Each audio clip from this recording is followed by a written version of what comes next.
Welcome back to Track Talk. We're going to be doing Game J of the 1830 tournament today. And this is actually the 100th upload or 100th video to this channel. Don't believe the counter on the channel website. There's one short included. So that's fake news. This is actually the 100th video. And we'll do a little bit of a channel update at the end of the video for that. I will also note before I jump into the video that um, I'm very numb from the dentist. So hopefully, I mean, I sound all right, but hopefully I don't have a big lisp or slur during the video. So with those introductory comments aside, let's jump into the recording. We have Jemiah, M. Gaylor, Ken, and D. Chu in the auction, and we'll see what shenanigans they have for us today. Jemiah is on the CNA, M. Galler, DNH, Ken Butcher, MNH. Pretty standard start here. Dichu is going to round us out on the MNH. Jemiah is going to do a quick pull there. And if you're M. Galler, I don't see why you wouldn't take the Champlain and St. Lawrence. But he disagrees. He's going to just contest the Camden and Amboy. So I guess the table thanks him, but I think a missed opportunity for him. The Ken Butcher is going to say, okay, well, if you don't take it, I will. And he will now be contesting for the Mohawk and Hudson. If D2 doesn't win this, he's going to be falling on the B&O. So I think that this could go fairly high. Ken Butcher should be able to price enforce this pretty effectively. We'll see if he actually ends up with the private or not. Looks like it's going up to 150, decent price already.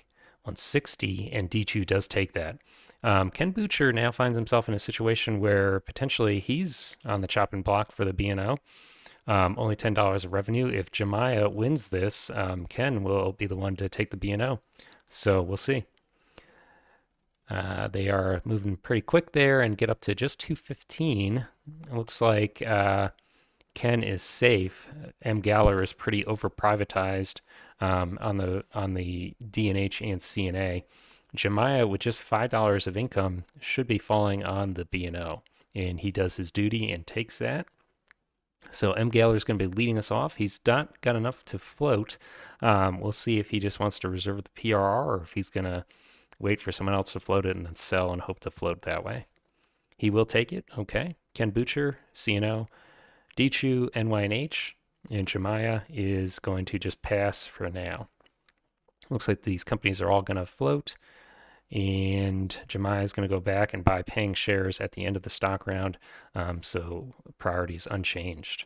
CNO is first up. Actually, somehow only two of the companies floated. Oh, M. Galler. We had remembered that he was not going to float. Doesn't look like the B&O player took mercy on him.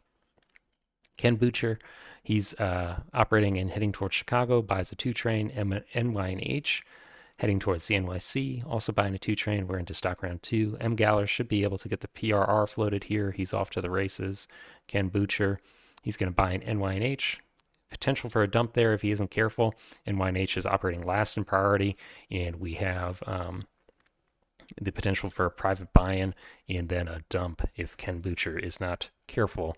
That will be dependent on the priority, of course, and Ken Butcher operating right ahead of D2 probably feels pretty safe. Jemiah, he's buying actually not a paying share, he's just buying a PRR share, and looks like that will leave priority unchanged. Okay. PRR first operation heading west and is going to buy a 2 train. CNO gets into Chicago, is not interested in buying in privates. Albany track is laid by the NYNH, and we're into stock round 3. So a little bit of a slower start, reasonable pace, and probably are going to see Jemiah sell out here and float his own company. That NYC in particular looks attractive with the NYNH track. Could also just take his own B&O, but may want to try and preserve his private revenue. B&O is an attractive start here. Should be able to beat PRR to Lancaster. We'll see. M. Galler, not enough cash for much. Is going to pass. Ken is buying the NYNH shares.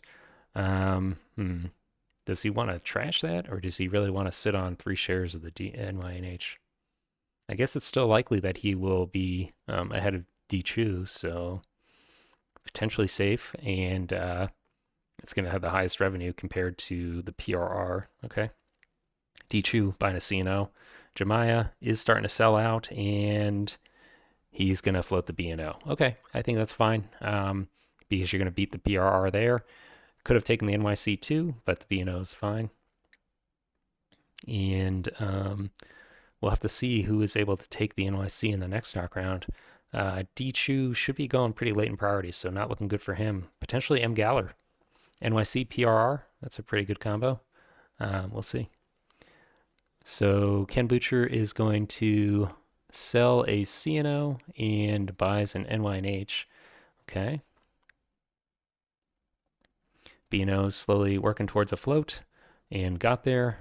We will see unchanged priority with M. Galler going first. B&O's first operation. Would love to see him head toward Lancaster here. He is. Recognizes the urgency. Great. Only bought a single 2 train. If he's not careful, no, I think it's fine. He's floated high enough that I don't think the 4s could come out before he runs again. Would take a lot of trashing. NYNH running his single 2 train, doesn't buy in for his privates. CNO lays the number 2, pays out. Also not excited for rushing to the privates. M. Galler on the PRR, heading over to Lancaster, going to be probably too late unless he breaks the 3s here. And nobody does. Wow. So 2 trains left. Pretty slow start at this point. 4 companies floated. Nobody's got their privates. And I think that's, well, I don't know. We'll have to see. If the PRR gets, I should say, if the B&O lays Lancaster and the 3s don't break before the PRR operates, there's a decent chance that the PRR just gets long-term blocked out of Lancaster. So we'll see. M. Galler, CNO share. Ken Butcher, also going for the CNO. D-Chu, PRR, Jemiah, CNO. So everybody gets one share there, and M. Galler is probably maintaining priority. Yep. I think he's probably had priority this whole game. Pretty nice situation to find yourself in. Lancaster gets laid. He immediately tokens it, runs for 50, pays it out. NYNH just content to run for 50. Nobody's making any moves to their privates. I think that the PRR has got to make this happen. If the PRR is the player to break into 3s, though, they probably will be blocked at Lancaster, so that is the downside. CNO, are they going to buy any trains? Nope. PRR, paying for just 30. We're into stock round 5 and still on 2s. This is very slow. And let's look at the spreadsheet for a second and see who's benefiting from this stall. So M. Galler, PRR players falling behind. Yeah. All right. Well, that's what happens when you don't buy in your expensive privates. Buying a CNO, Ken Butcher, PRR. These players are going to run out of places to put their money if they aren't careful.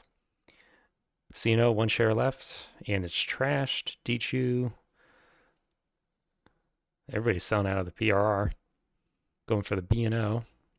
D-Chu, B&O. And it looks like M. Galler will finally lose priority. Jemiah ends up with it. B&O heading down south. Why not? Can't really lay any other track. Running just the 2 train. Does this mean he will be the one to buy another 2? No. Okay. So he's laying track that he's not going to run. NYNH still just sitting on a 2 train. CNO. Did token in Pittsburgh. I don't know if we caught that last time. Running a single 2 train. Not interested in breaking into privates either. PRR running for 30 still. And it is finally going to buy in his privates. Probably could have withheld that 30 to have a little bit more money to buy in his privates. That said, if he withholds, he would potentially end up at 63 and then sell down into brown. So I guess maybe that's why we see a pay there. I'm not entirely sure. He does buy in the Camden and Amboy, but boy, is that a bad value for the Camden and Amboy.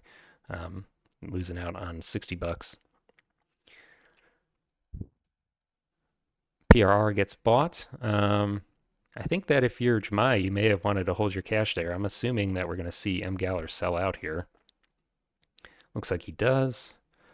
That said, it only drops 1 spot because he ledged himself, so Jemai didn't lose really any value by buying that share. M. Galler has 480 bucks and is going to par the NYC as expected, so that's pretty nice for him. Still has a fairly expensive private that he was not able to buy in, so should be probably withholding on the PRR to get that buy-in and then buying those cheap shares in the next stock round. That way he can just pay on the NYC and not exhaust that treasury. Ken Butcher, he is going to also sell out and dumps the NYNH on DCHU. Oh no, doesn't dump it. He just sells out so that DCHU has 100% of that company's revenue now. And he's going to par the B&M. B&M, interesting choice. Really dependent on what happens here. With the NYC floated, no guarantee that he gets access into New York. That'll be something to keep an eye on. And he floats it under the NYC. No, he floats it over the NYC. Okay, so that's going to give him a leg up in that race for that track. DCHU buying the CNO shares that was sold. Jemai out of cash. M. Galler is going to buy he's selling a CNO for a little bit more money and is going to work on floating. Ken is buying a paying B&O share and trashing it. DCHU selling an NYNH. Okay, so very full market there. And what does he buy? He buys a B&O. It should be just basically seeing these companies float now, which is what we do get. And looks like probably DCHU will end up with priority. No, Kenshu is still taking actions, sells his B&M, and pars the CPR. Wow, aggressive. So he's got 3 presidencies as it stands. We'll see if anybody wants to steal that from him. He did part super low, so it's not going to be a very attractive suitcase. I imagine that Ken doesn't actually want the CPR and is maybe just making it unattractive to other players. Well, maybe he does want it. He controls the Champlain and St. Lawrence, so maybe he's just trying to ensure that he eventually is able to suitcase that company. Interesting. Very aggressive play. DCHU is passing, and we are into operating round 6. B&O has access to green. Is he going to block PR and CNO? He does. Good. Running his single 2 train, needs to pick up a 3 here. Does. NYC first operation upgrades his home, but actually doesn't give himself the option of running down into New York or into Reading and Allentown / Lancaster. Interesting. Why is he doing that? I don't know.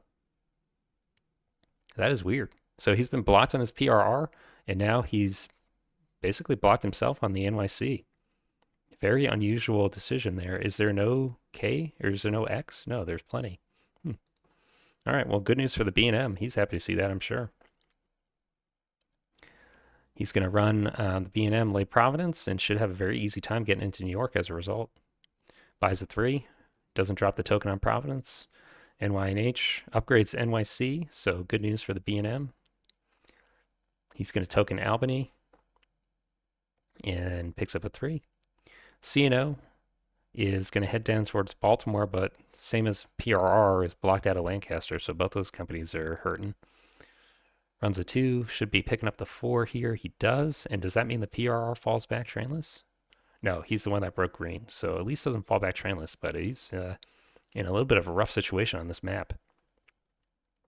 PRR lays Baltimore, going to run his 3 train for 80 and pays it. I think we thought that he was going to be withholding for the DNH, but it looks like he disagrees.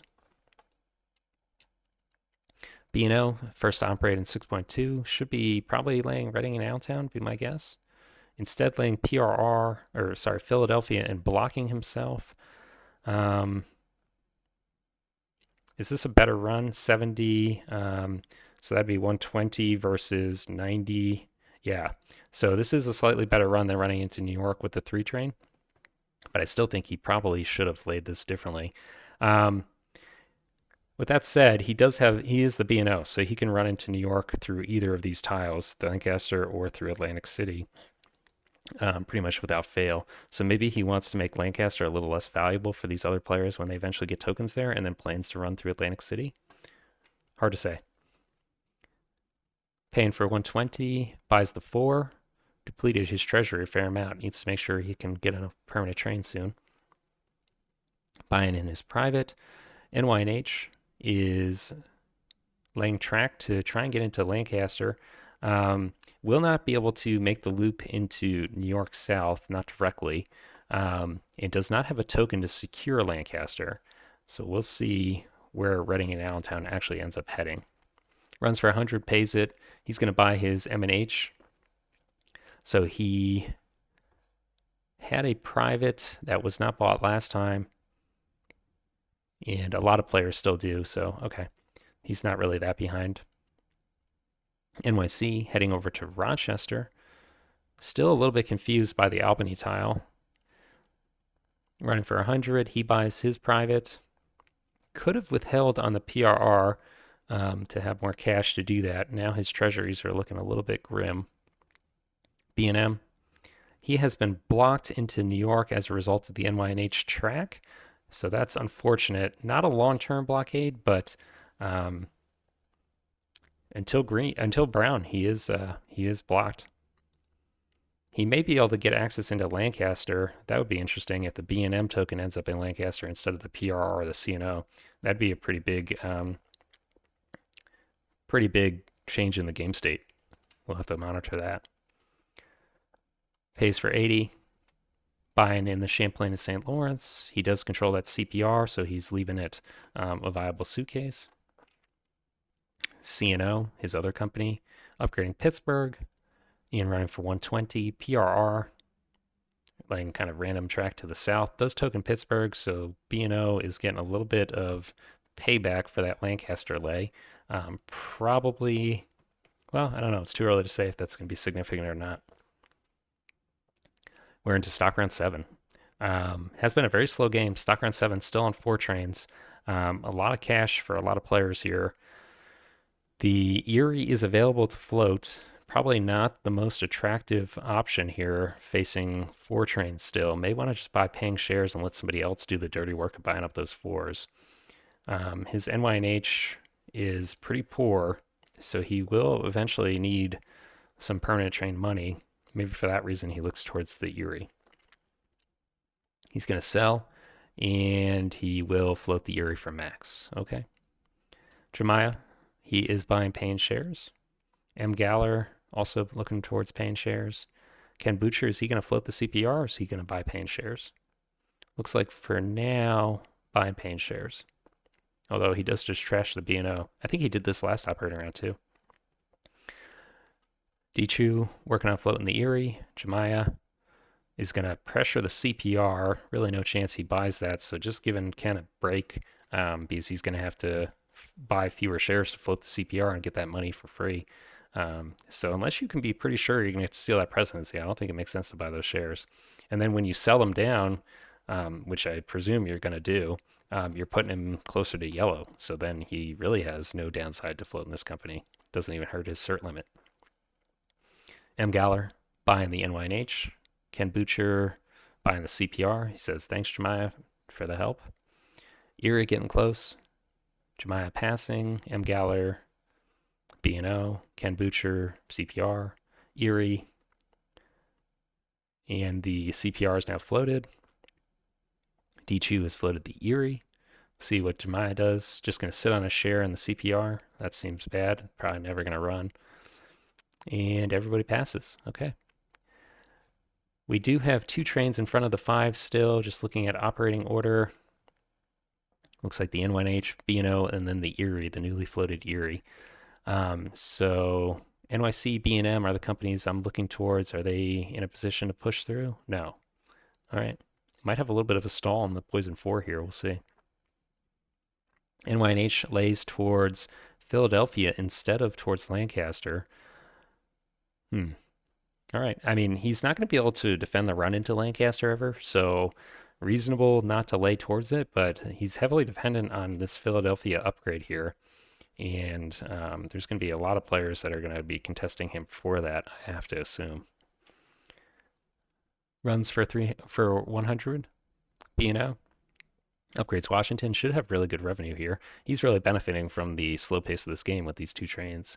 Runs for 260, actually going to withhold it, so has permanent train money now. Um, Erie is heading over towards Rochester, probably. Does buy the 4 before the Poison 4. NYC links up with Rochester. Is he going to drop a token there? Probably should. He does. Runs for 100, pays it. B&M is getting the upgraded track into the DIT. Again, cannot run New York until Brown if he gets the right upgrade, but now we'll be able to piggyback off of whatever NYNH is able to make happen in Philadelphia. I think that now that there are two companies that have the ability to upgrade Philadelphia here, the likelihood of this sharp upgrade happening is a little higher. But if you're the NYNH, do you really want that to happen? You're not running the B&M, and the B&M has a token you could drop in Philly, cut you off. We'll see. B&M runs for 80 still, pays it out. Buys a 4, so he's buying the Poison 4 here, and I think that's just because he has two companies later in priority. So he's going to be able to pick up 2 5s potentially. C&O, not really enough money to make that happen. He could still shuffle a train with the B&M and give the C&O 5 train money and then pick up a 5 in the CPR and shuffle it back over. May see that happen. Not going to shuffle just yet. He's going to pay out 120, buys a 3, so maybe hoping it comes back around and the B&M is able to pick up a second permanent train. PRR, not enough money for a 5. It's paying out. CPR suitcase and buys the 5. Okay, good news for Ken. And is he going to shuffle cash out of the CPR by buying a train out of the C&O? Probably should. He does. Okay. NYNH gets the upgrade on New York. And who does this give the Philly upgrade to? Should be the B&O. Okay. Withholds 120, not enough for a permanent train. B&O gets into Lancaster, should be dropping that token probably. He does. Good news for him. PRR is in dire straits. Runs for 130, pays it. And he's going to buy the permanent train out of the CPR. Good suitcase. B&O.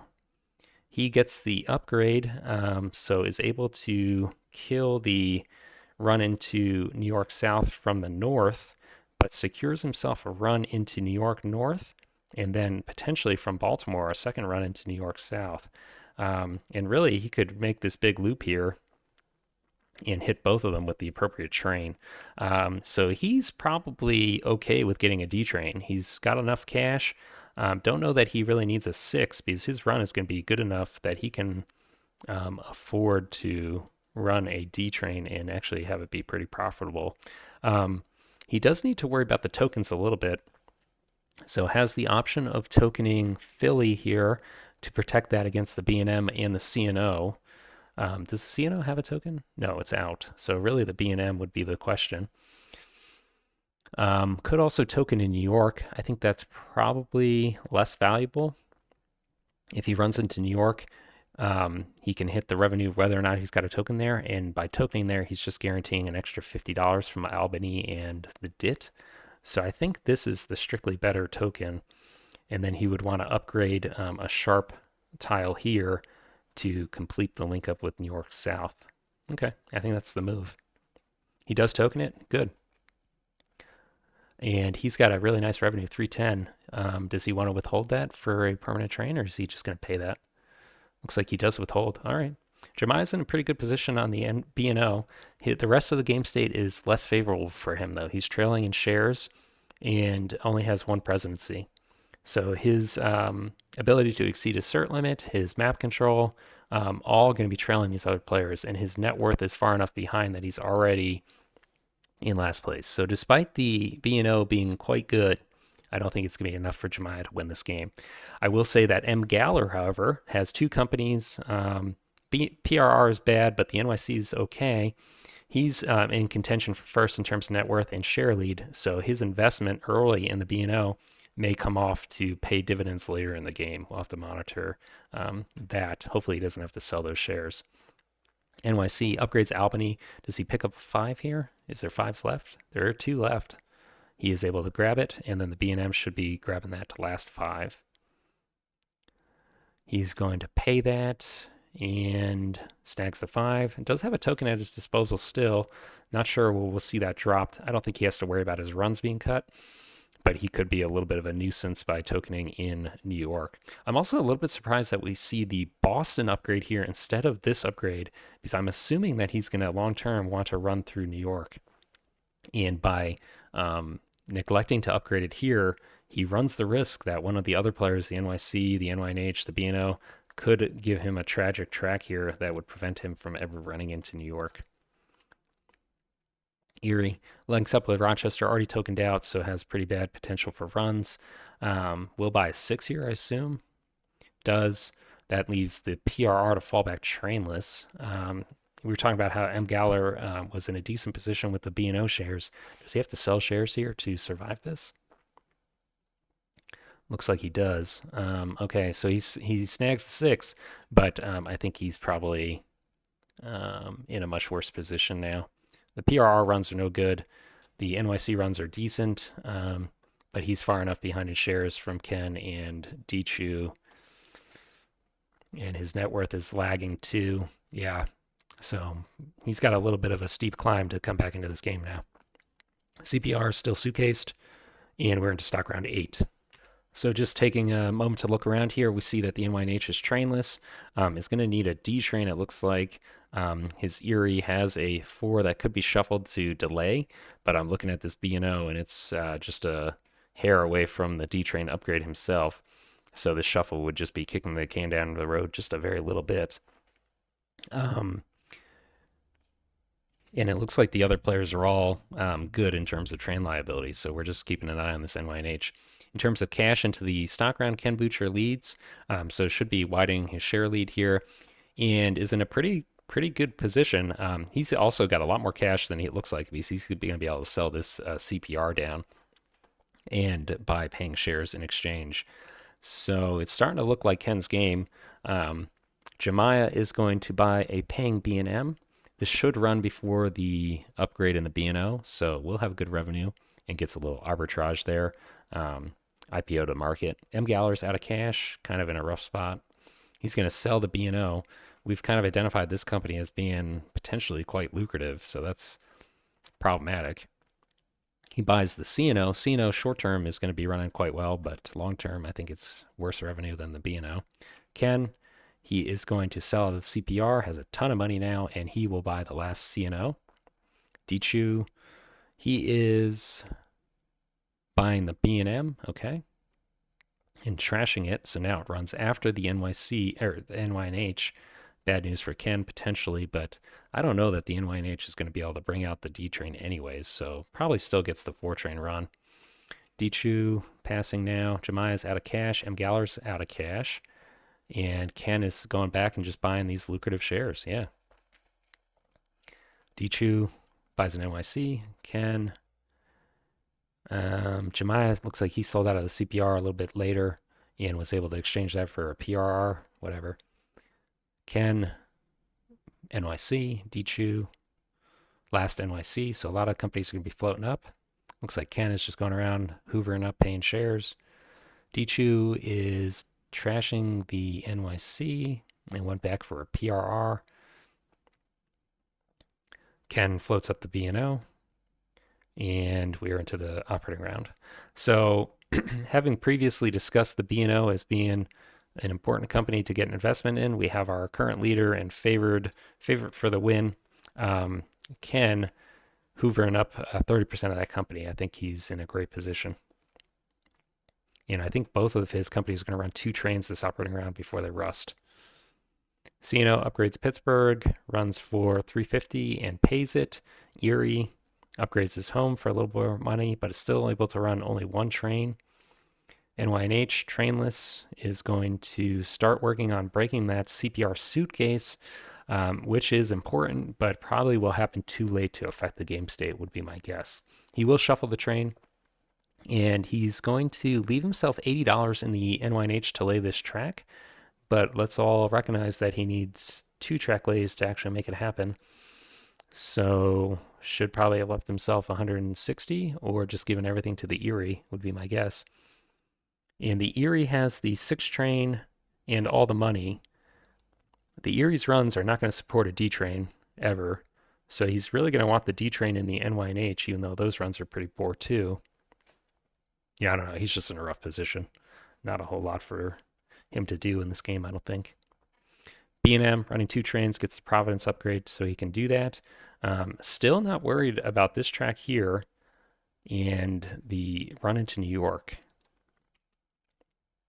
Running for 260, and he is actually withholding that, so I guess he's worried about eventually financing a D train when the CPR suitcase is broken. I don't know that I mean, that's fine to do. I don't think he has anything to worry about. I think he's going to win the game, but reasonable to prepare for it. NYC is not laying any track, runs for 200 with holds, and he's doing that because the PRR, I think, needs a train. No, it doesn't. So he must be withholding for terrain and tokens then. That's painful. Bino, is he going to get the upgrade here? He's going to upgrade Baltimore and then withhold, and he has enough for the D train. So that's really good for him, but also really good for Ken. PRR looking towards the double O's, probably should be heading towards this double O instead of this double O, just because he's going to have to hit a dit with a 6 train and then be blocked here. Whereas if he runs this way, he doesn't have to hit a dit and then potentially can run through the double O Hamilton and Toronto. CPR, suitcased. Casino, he sees the potential of running through the double O's. This is going to correct the error of the PRR, and he's running for 210, which he pays. Erie, suitcase, or sorry, he wasn't being suitcased, he was just shuffling trains and then it rusted. So is he going to have to pick up a D train here? Looks like he's selling out heavily and does snag the D train. But that will eliminate him from contention, I'm sure. He's only got 8 shares compared to Ken's 18, and his net worth is minuscule. So Jemiah and Dichu are out. M. Galler is trailing quite heavily as well, probably also functionally out. We could see Ken Butcher have to pony up $1,100 for the CPR's train here. But he's already got 500 something in his other 2 companies, and he's never going to have to sell shares or should not sell shares. So I don't think there's really any potential for a comeback from these other players. I suppose he could leave himself vulnerable to a dump, but he's probably wisely going to avoid that. NYNH looking to bypass Rochester, pays for 210. B&M does get the upgrade that we were talking about. Surprised that that took so long. Nobody was contesting him for that. And his run is 190. He's going to withhold that again. Still preparing for the suitcase to be broken. Looks like the NYC is going to cooperate with the NYNH and try and make that happen. But again, probably not going to change the game state. Pays out 200. PRR is laying random track here, not interested in running up through these double O's as noted previously. B&O, first run of the D train, is pretty nice run, 360. And the B&M still has a token that could be used to cut this. It's not going to change the revenue that much because he can bypass New York and run into Boston instead. So whether or not it's even worth laying that token is questionable, I guess. I would like to see a straight upgrade here where he could run into New York South and Philadelphia again. I think that would be much better revenue for him than heading down here for these $70. So I think that would be probably wise as opposed to this upgrade here, which doesn't really get him a whole lot. CPR, enjoying the suitcase while it lasts. CNO, looking to potentially bypass Cleveland. I'm sure PRR will be happy about that. Runs for 210. NYNH is actually not going to break the CPR suitcase. Has the cash to do it. I guess is going to make the NYC do it. Okay. As long as one of them do it. Runs for 210, pays it. NYC does break the suitcase. Okay.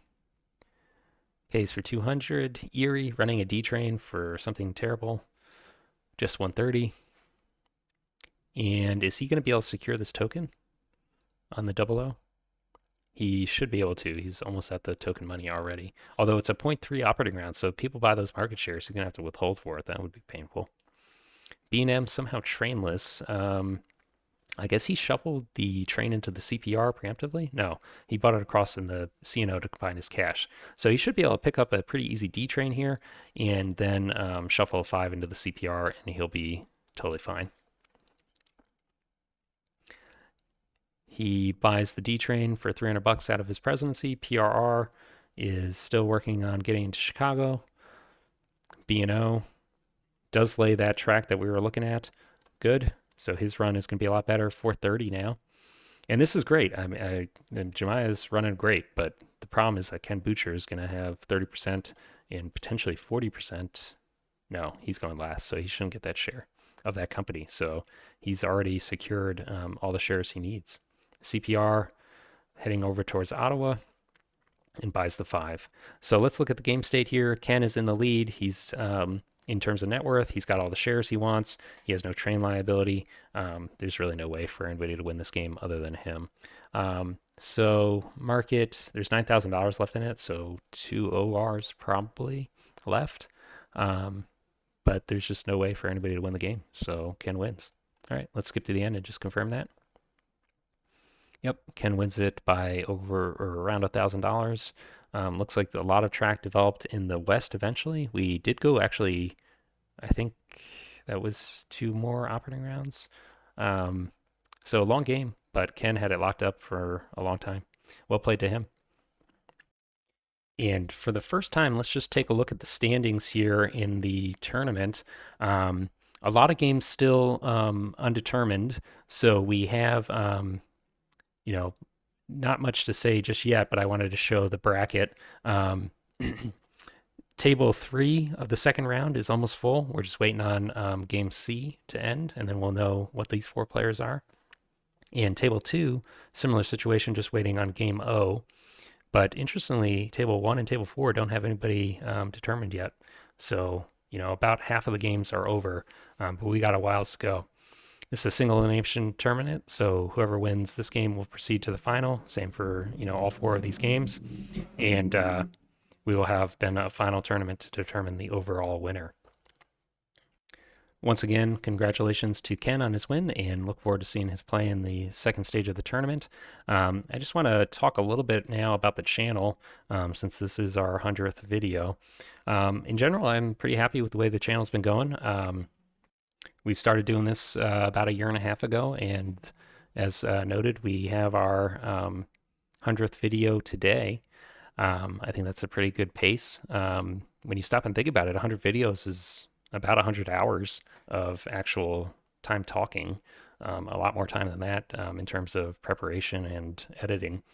So that's like 4 days of someone's life just devoted to this, which is kind of crazy to put it in that perspective. I think I'll continue doing videos for a while. I'm not sure I'm going to do it for years and years and years, but for the time being, I'm content doing it. I think that right now we're kind of on an 1830 kick between the tournament and the league. So we have something like 31 games of 1830 that I've committed myself to commenting.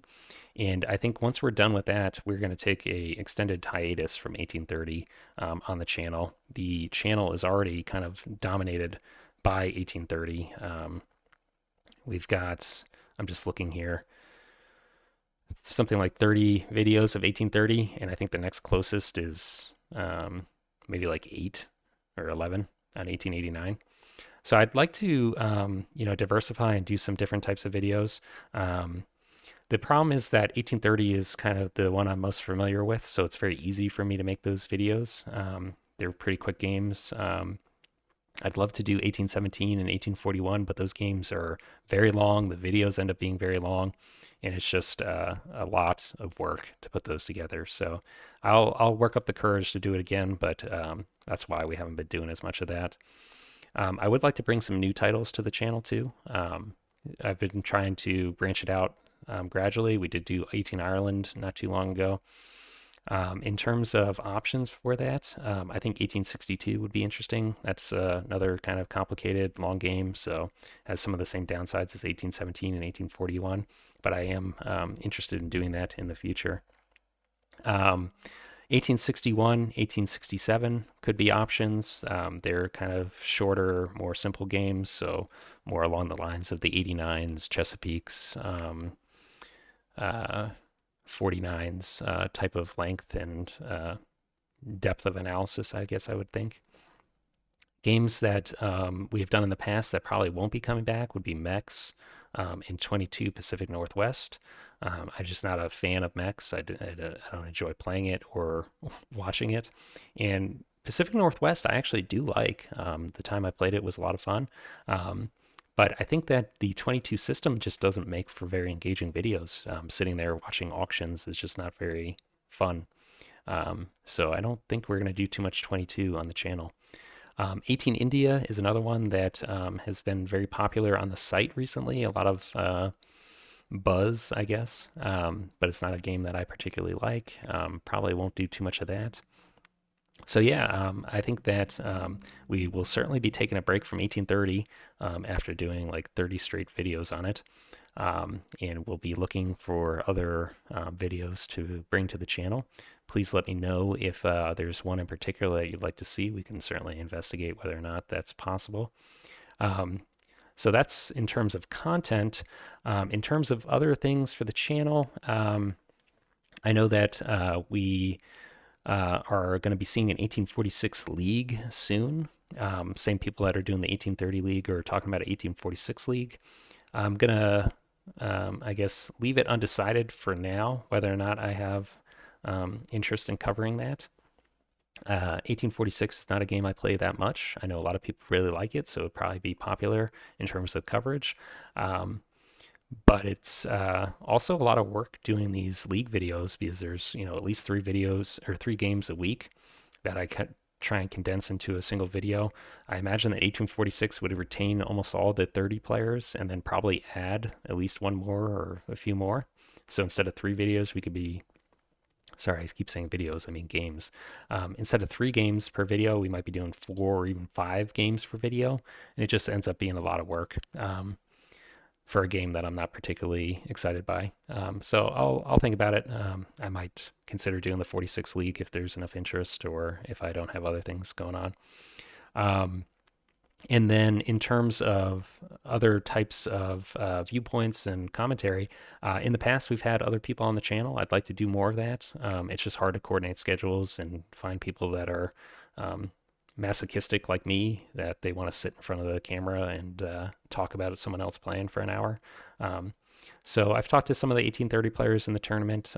Some of them have some interest in potentially commenting their own games later in the tournament. Nobody really wanted to do the early games. The early games are kind of random, lower quality. As we get further into the tournament, we will see hopefully some more exciting games and some more interesting decisions that warrant co-commentary. So may see that as the tournament progresses. Would love to bring back Stock and Load. He's been a co-commentator on a couple of videos.